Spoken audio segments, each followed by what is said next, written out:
Tenés 2 horas para despabilarte. Esto ya pasó. Modo primera mañana de la radio. Siguiente entrevista. Tanto Café Bar, Necochea 3229.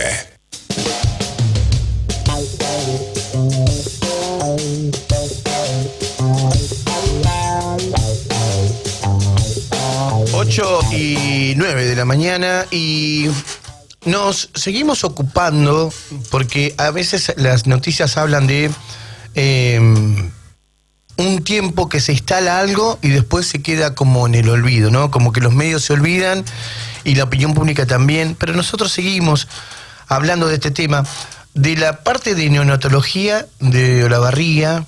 Tenemos la suerte en esta ciudad de contar con una neonatología totalmente especializada y bueno, viene con problemas, o no son económicos, sino de cansancio, de otros temas también. Y bueno, hay una cuestión ahí de querer vender el servicio, los médicos actuales. Y entonces nosotros recurrimos al concejal Oliver Gamondi, que además de ser concejal es médico, y bueno, para preguntarle un poco de la situación de la salud olavarriense, de los distintos sanatorios, del hospital, alguien que que trabaja de esto y que sabe del tema. Por eso lo queremos saludar, le damos la bienvenida. Oliver, buen día. ¿Cómo te va? Pablo te saluda. Hola, ¿qué tal, Pablo? Buen día. Un saludo para vos y para toda la audiencia. Bueno, como lo decía en la previa o en esta introducción, preguntarte a vos, Oliver, como médico, ¿cómo es la situación sanitaria en Olavarría?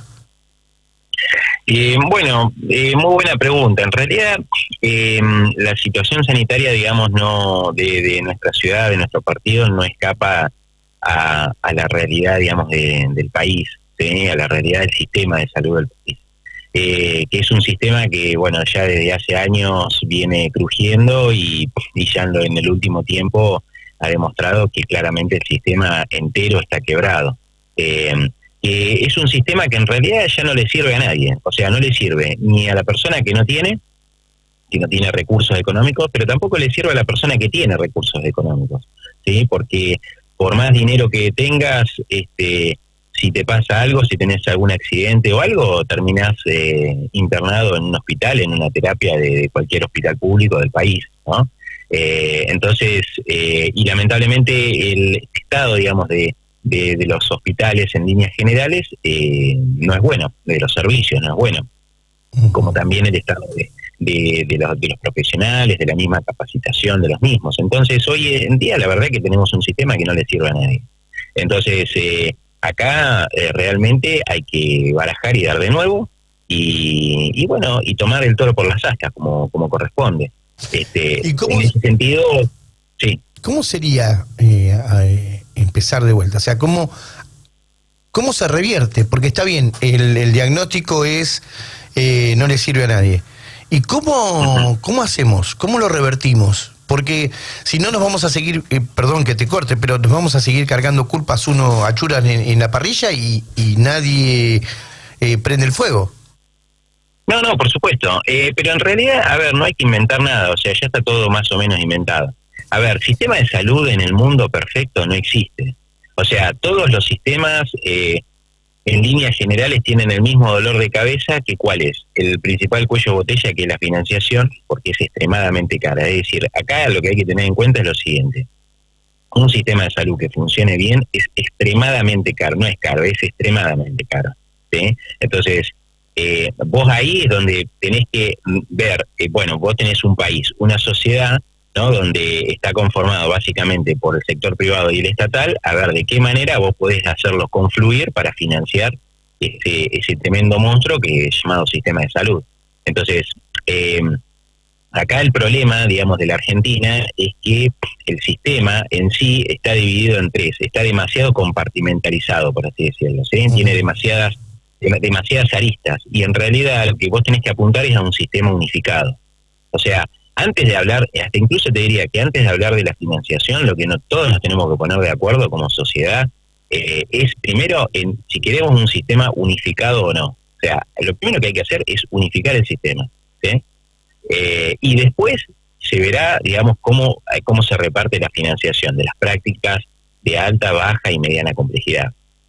Pero lo primero que hay que hacer es unificarlo. Vos, para que la gente entienda, el sistema hoy en día está dividido en tres, básicamente. Tenés el sistema público, ¿sí?, que atiende prácticamente el 45-50% de la población, y la otra mitad está repartida entre las obras sociales, o sea, todo lo que son las obras sociales sindicales, y las prepagas, ¿sí?, el sistema público-privado, que prácticamente es el 10%, 15% el que cubre.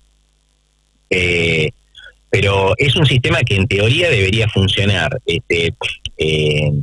coordinado, y no lo funciona, no funciona así. O sea, en realidad nunca va a funcionar de manera coordinada porque está dividido demasiado. O sea, hay demasiadas divisiones, demasiadas obras sociales, demasiadas prepagas, o sea, no funciona. Así no funciona. Entonces, ¿qué pasa? Tenés que entre el médico, o sea, entre el paciente y el médico, tenés una burocracia infernal. Entonces, ¿qué pasa? Al paciente, o sea, al trabajador se le saca mucho, y al médico o a la clínica o a lo que sea se le paga poco. ¿Por qué? Porque queda todo en el medio. O sea, vos hoy en día tenés, no sé qué cantidad de obras sociales, pero tenés muchísimas obras sociales, sí, que cada una tiene su burocracia. Además de eso, tenés las obras sociales públicas.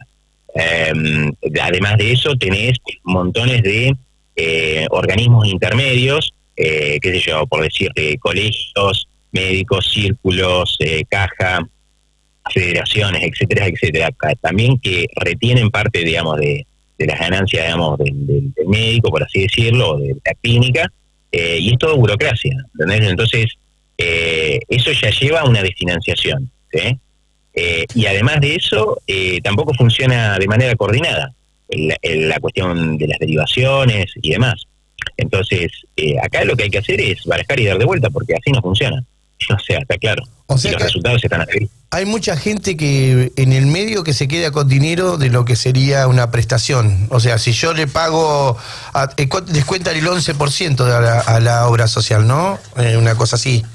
A lo que sí, es 11. Sí, no tengo bien.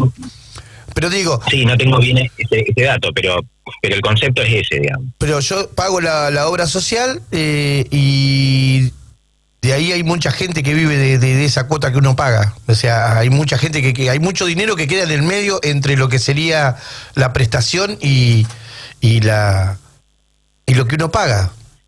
Exacto, hay demasiados intermediarios. Entonces, las clínicas no reciben lo que tienen que recibir, el médico no recibe, los enfermeros no reciben lo que tienen que recibir. Bueno, en sí, los kinesiólogos, lo mismo pasa con los psicólogos, con todo. O sea, pero es porque, bueno, se ha ido agregando montones de trabas burocráticas y instituciones y demás que, bueno, hacen que todo el sistema se encarezca. Y además termina funcionando no de manera coordinada, como debería. Entonces, vos lo que tenés que hacer ahí es unificar todo y chao. Claro, sacar esos intermediarios, que es lo que no están queriendo ahora. Y a ver, ahí obviamente hay una resistencia, pero en realidad, vuelvo a repetir, yo creo que lo primero que hay que hacer es decir, bueno, ok, a ver, ¿qué sistema queremos? Y unificarlo, y listo. Uh-huh. Y en base a eso, una vez que se unifique, vos ahí podés decir, bueno, ok, vemos a ver cómo financiamos las prácticas según la complejidad, ¿sí? Claro. Por ejemplo, te voy a poner un ejemplo. Te pongo el ejemplo que yo del sí. A ver, esto no hay una panacea. A ver, todos los sistemas en el mundo, en los países, se quiebran la cabeza a ver cómo hacer para financiar esto. Uh-huh. O sea, porque es caro. Pero, por ejemplo, vos tenés el Medicare de Australia, donde vos tenés un sistema unificado, ¿sí? Donde vos ahí tenés las prácticas de baja, mediana y alta complejidad. Lo que es alta complejidad te lo financia el Estado, que es el 70% del gasto, ¿sí? Internaciones, en terapia, lo que sea, ¿viste? Bueno, todo lo que es alta complejidad, cirugías de... Y después todo lo que es mediana y baja complejidad queda financiado para el sector privado con 5 operadores, o 4 creo, que son operadores privados. Son empresas privadas y que ofrecen el servicio, o sea, vos tenés que pagar un seguro médico. O sea, toda la gente paga un seguro médico, que es poco, porque en realidad lo más caro es lo de alta complejidad. O sea, hoy en día, por ejemplo, las prepagas cobran muchísimo, ¿sí? Y a la gente realmente que paga una prepaga se le pone complicado. Teniendo o no dinero, es mucho dinero. O sea, ¿pero por qué? Porque la prepaga tiene que pagar todo, o sea, tiene que pagar la baja complejidad, la consulta del médico, por así decirlo, tiene que pagar el laboratorio y tiene que pagar la internación en terapia intensiva, qué sé yo, en el mejor hospital de Buenos Aires, ¿no? O sea, esto, entonces obviamente que la cuota va a ser cara, ¿sí? Pero si vos a eso lo restringís, que el sector privado solamente por ejemplo, como hacen en Australia, que se ocupan solamente de lo que es baja y algunas prácticas en la complejidad, lo abaratás muchísimo más y permitís que toda la gente pueda, digamos, pagar, digamos, entre el 5 y el 8%, por ejemplo, su sueldo, lo puede destinar a salud. Claro. Entonces vos ahí lo haces un poco más estable, ¿sí? Y dejas al Estado para que se ocupe, digamos, de lo que es realmente caro y lo que es realmente impagable, que es gastos de internación. O sea, los gastos de internación son impagables para cualquiera. Es una buena opción, porque digo, hoy caer a un hospital, a una clínica, significa que si no tenés el dinero, prácticamente, pegame un tiro y listo, ya está, poneme... Es muy difícil, claro, llegar a tener un... ¿Y cómo hacen con los tratamientos oncológicos y esas cosas? ¿Cómo lo manejarían eso? Porque es difícil. Nosotros, una cosa son las intervenciones quirúrgicas que vos decís, bueno, sí, está bueno que el Estado, las difíciles, hay que abrir para corazón abierto, que es lo más caro, bueno, eso se hace cargo el Estado, acá no hay prepaga, no hay nada, vos tenés el derecho de que el Estado te trate de salvar la vida todo lo que más pueda, pero con los tratamientos oncológicos, los tratamientos, complicados, ¿no? ¿Cómo hacen en otra parte del mundo? Porque hoy acá, si no tenés obra social, y en algunos casos teniendo obras sociales, es más que difícil. Sí, bueno, a ver, tenés, por ejemplo, esa opción que te digo yo que es Australia, pero por ejemplo tenés en Estados Unidos donde es 100% privado, o casi un 70%, 80% privado.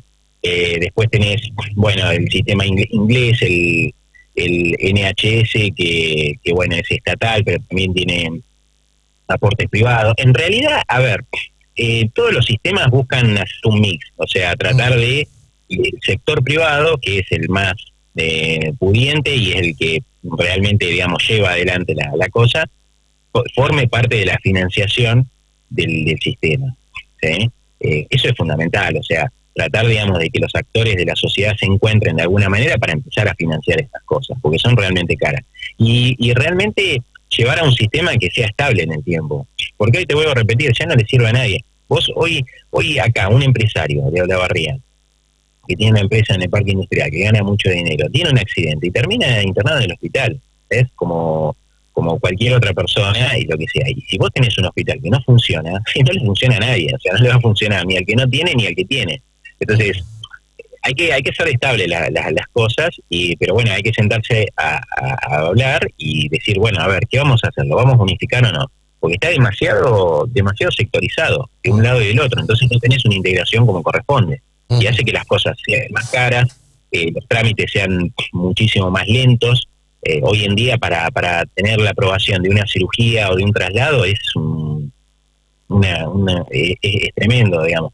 Entonces está muy trabado todo y bueno, eso hace que los servicios, digamos, las clínicas empiecen a tener sus problemas económicos, las neonatologías en este caso también empiezan a tener sus problemas y bueno, y todos los servicios van decayendo. Y yo creo que ya el sistema ya me parece que ya no da para más. Otro tema pasa por ahí, Oliver, con el tema de justamente llegó o estuvimos investigando, estuvimos preguntando acerca de cómo es la poca renovación médica o de especializaciones que salen. Por ejemplo, nos decían desde parte de neonatología, off the record, obviamente, sin dar ningún tipo de nombre, pero ¿sabes qué pasa? Que no hay médicos ya. Somos personas ya grandes. Yo hace 30 y pico de años que estoy acá y no veo que haya alguien que venga a reemplazarme. O sea, no hay médicos que se especialicen en neonatología. Hay mucho médico general, médico clínico. y el otro son traumatólogos, o sea, no como pasa también un poco por la parte de salud, de la parte de las especializaciones, esto de que no se encuentran profesionales. ¿Están así? Sí, pero en realidad, a ver, el tema es el siguiente, y ahí ya por ahí le corro, digamos, por ahí le tiro un poco la pelota también a la política, digamos, porque vos ahí en realidad lo que hay que tratar de hacer, y que Olavarría tiene todas las posibilidades de hacer, es que Olavarría se convierta en un centro de derivación, sobre todo primero por la ubicación donde está, y aparte por todos los recursos que tenés. Y sobre todo los recursos humanos que estás teniendo en la facultad, que todos los años están saliendo profesionales. Pero vos para eso, digamos, tiene que ser una política a largo plazo, donde digamos, tenga como objetivo que Olavarría sea un centro de derivación. Cuando un centro de derivación, ¿qué significa? Que vas a recibir muchos pacientes de muchos lados. Cuando vos recibís muchos pacientes de muchos lados, te obliga a capacitarte, ¿entendés? Y a subir el nivel. Y a generar subespecialidades. Entonces, digamos, vos no podés pretender tener subespecialidades si no tenés pacientes. O sea, sí. No te conviene, porque nunca te van a dar los costos. O sea, porque un profesional, para que haga una subespecialidad, mínimo necesitas de 12 a 15 años, o sea, para producirlo. ¿Entendés? O sea, ese es el tiempo que te lleva. Entonces, vos sí o sí necesitas cantidad de pacientes, pero muchos pacientes. Entonces, la realidad es que Olavarría se ha alejado, por lo menos desde que se fue Helios Echeverri del año 2007, se alejó de ese camino, y los servicios han ido en baja en todo el sistema, sobre todo en el hospital, y se han producido, bueno, están saliendo muchos médicos y demás, pero la realidad es que cada vez hay menos pacientes, o sea, se reciben menos pacientes y no tenés la complejidad necesaria, digamos, para formarse como un centro de derivación. Entonces, hay que bueno, mejorar eso, ¿viste? Es más, de hecho, en Capital Federal, a mí mismo me dicen, colegas, mirá, por favor, Oliver, darme allá algo, porque estamos cansados de recibir tantos pacientes, tanto el país, necesitamos derivar a otros lados. Y es así. O sea, Capital Federal hoy concentra todo y las mismas clínicas y hospitales están abarrotados allá. Entonces necesitan centros de derivación en el interior de la provincia de Buenos Aires. Y Olavarría tiene esa potencial para contar. Entonces, una vez que vos seas un referente, digamos, en el centro, vas a empezar a recibir más pacientes y bueno, y ahí vas a tener mayor necesidad y mayor capacidad también para formarlos. Después, bueno, obviamente va a estar la voluntad de las personas, de los chicos, digamos, de los alumnos, de los nuevos profesionales, de formarse, ¿no?, en esa, pero fundamental tener pacientes. O sea, ese es el principal incentivo. El principal incentivo de un médico cuando se recibe es ver pacientes para poder aprender, para poder tener experiencia y poder capacitarse. Porque muchos, ¿qué hacen? Se van a Capital o Mar del Plata o La Plata, ¿sí? Y después quedan ahí, básicamente. O sea, pocos son por ahí los que vuelven. Generalmente cuando ya están más o menos en un servicio acomodado, los dejan ahí. Entonces, bueno, lo que hay que tratar es de fomentar, digamos, de que Olavarría se convierta en un centro de derivación. Y eso sí es un trabajo que le corresponde por ahí más a la política, a la gestión, y algo con una mirada a largo plazo, ¿sí? Y convocar por ahí a gente que esté especializada en el tema, ¿no? Desde la gestión, digo, es sentarse a charlar con profesionales, con los distintos propietarios de las clínicas, de la jefatura del hospital.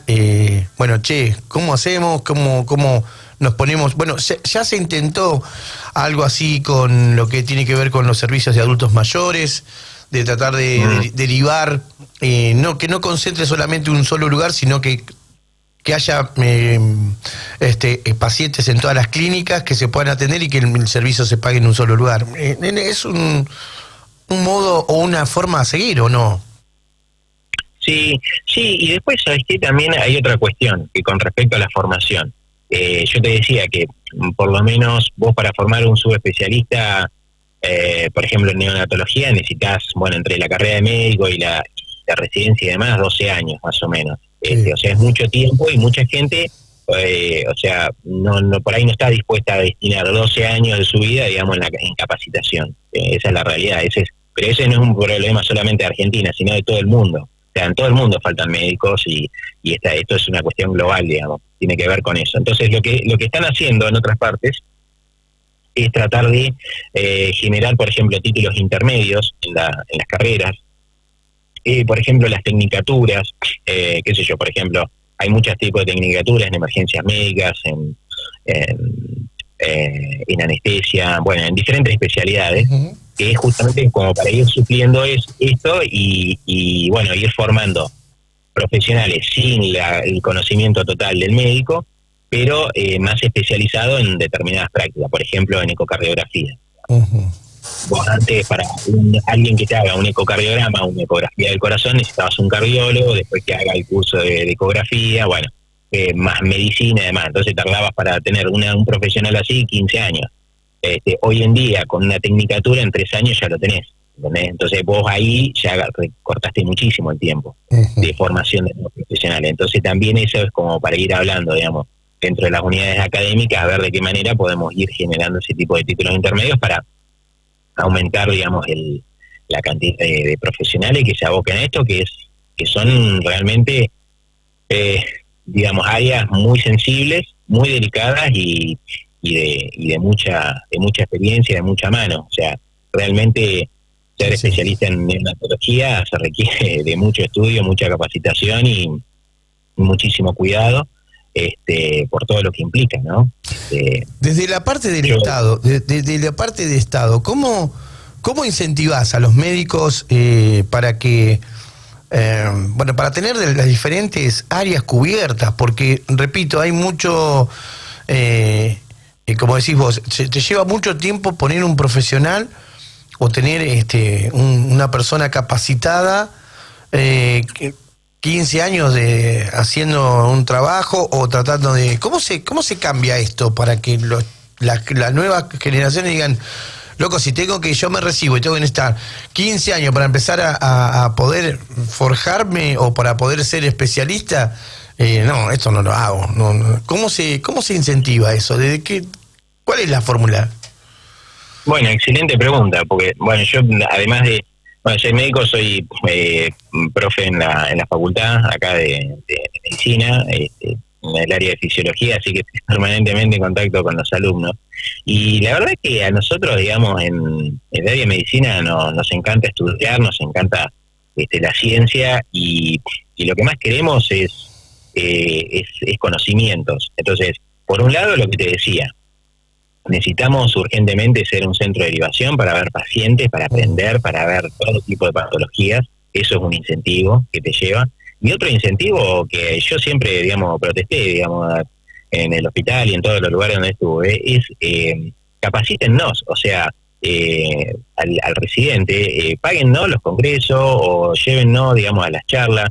Acá los médicos tienen que pagarse todo, o sea, vos tenés que pagarte un curso, que yo, por ejemplo, no sé, en el hospital italiano, y te lo tenés que gatillar vos, y todo así, y son cosas caras, y qué sé yo, que en una empresa privada, en otro área, no pasa, o sea, te manda la empresa, te dice, mira, vos tenés que hacer un curso por año, especializado en tal cosa, y van y te lo pagan, ¿entendés? Entonces, eso es un incentivo más que te decís, bueno, a formar parte de algo, porque vos decís, bueno, la institución le importa que yo me forme, me capacite, que después sale beneficiada la misma institución. Es decir, ok, no tenés un cirujano vascular. Bueno, agarrá y pagale un curso de 6 meses en tal lado, acá o en el exterior, donde sea, que se haga un curso de cirugía vascular o de neurocirugía o de cirugía cardiovascular o, bueno, en fin, o de cirugía de tórax, ¿entendés? Bueno, pero mandalo a capacitar. Invertir en el profesional sería la forma. Claro, exacto. Y sí, eso yo te puedo asegurar que te va a incentivar muchísimo más, que hasta incluso, por eso te digo que muchas cosas no solamente pasan por el dinero, es decir, por cuánto te pagan, porque vos te pueden pagar un montón, pero si en tu lugar de trabajo no estás cómodo y estás un tiempito hasta que haces una moneda y después te vas, que es así. ¿Entendés? Pero si vos estás en un lugar donde no te pagan de 10, o sea, te pagan más o menos bien, pero te capacitan, te mandan, digamos, o sea, sos más que un número, y te sentís parte de eso, bueno, ahí cambia. y cambia la cosa, ¿me entendés? Cambia. Entonces yo creo que va por ese lado. Creo que necesitamos más pacientes, capacitar más a los profesionales, y creo que, bueno, son incentivos. Hay muchas cosas que, a ver, en medicina, o te gusta o no te gusta, digamos, o sea... No podés ser médico si le tenés impresión a la sangre, ya está. Sí, viste, llega un momento que creo que después te terminás alejando, digamos, porque hay otras cosas, viste, bueno, pero bueno, yo creo que va por ese lado. Me parece que el camino es ese, buscar, por ejemplo, títulos intermedios, buscar más capacitación de los profesionales, o sea, hacer un trabajo más de ese lado, y bueno. Y unificar el sistema, como decías vos al principio. Sí, obviamente que eso no depende eso va a depender más de una política nacional. Así que, bueno, ojalá. Yo en realidad creo que ahora por ahí hay una ventana, digamos, de posibilidades con este gobierno de dar vuelta a la página y empezar a repensar todo el sistema, ¿viste? No es fácil, es muy complejo, pero yo creo que con los conceptos bien en claro, me parece que se puede hacer tranquilamente. Otros países lo han hecho y están saliendo. Obviamente la perfección no existe, pero bueno, intentemos llegar a lo más cercano. Te agradecemos muchísimo este contacto, Oliver. Gracias por hacernos entender un poquito más el sistema de salud y esas cosas que no queríamos hablar con alguien que realmente esté en la materia, y bueno, por eso te convocamos. Gracias por este contacto. Muchas gracias, hasta luego. Así hablábamos con Oliver Gamondi, concejal de Olavarría, ahora Olavarría, y también, por supuesto, de profesión médico. Danto Café. Acompáñanos. Vivamos momentos juntos. Danto Café Bar, Necochea 3229. Es un bar temático con toda la historia de los hermanos Emiliosi. ¿Cómo no vas a estar ahí? Danto Café Bar. Momentos inolvidables con tu familia y amigos. De martes a domingo. Danto Café Bar, Necochea 3229. Llevamos en la sangre el placer de atenderte. ¿Cómo? ¿Si te podés sacar una foto con el auto de carrera que tenemos dentro? ¡Por supuesto! ¡Vas a volver! Ah, me olvidaba. Y los domingos, karaoke. Danto Café Bar.